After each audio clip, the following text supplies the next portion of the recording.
Monseigneur Hérouard, vous êtes évêque auxiliaire de Lille depuis maintenant 3 ans. Il y a une dimension aussi d'enseignement qui fait partie de la fonction de l'évêque. Quelles sont vos priorités? Comment on peut aujourd'hui annoncer la bonne nouvelle de manière un peu renouvelée, rafraîchie pour que les gens l'entendent? Et qu'est-ce que c'est que cette bonne nouvelle dans ce qu'on doit dire aujourd'hui? Moi, je pense que aujourd'hui, bon, beaucoup de gens ont quelques idées par leur éducation, par leur formation, parfois des déformations aussi, hein, avec des idées de Dieu un peu terribles.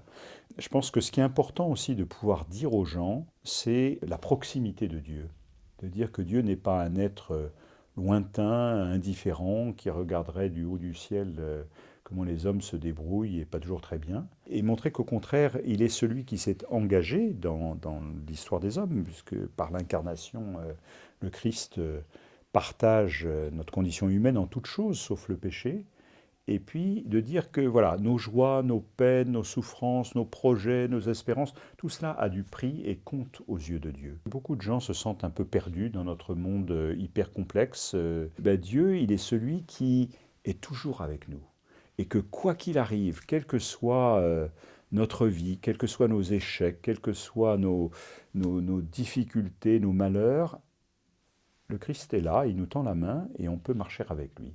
Et jamais il nous abandonne. Aujourd'hui, on est dans un monde où beaucoup de gens finalement souffrent d'une certaine solitude, aussi solitude souvent un peu affective, parce que n'y a pas beaucoup de gens à qui est-ce qu'on peut se confier, à qui on peut partager ce qu'on pense, ce qu'on vit, ce qui nous habite.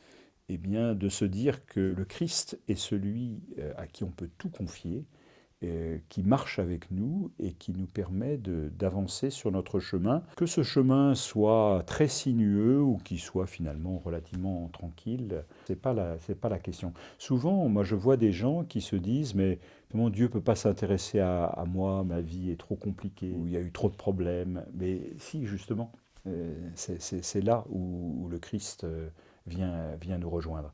Vous savez aussi que dans mon ministère, le pape m'a confié une mission à Lourdes, et donc je vais très régulièrement à Lourdes, et je suis témoin de cela. Combien est-ce que Dieu est présent dans la vie de gens qui ne savent pas toujours très bien le dire, l'exprimer, mais voilà, ils expriment une confiance, et une confiance qui permet de repartir plus en paix, plus rasséréné et plus capable de regarder devant soi, de regarder l'avenir.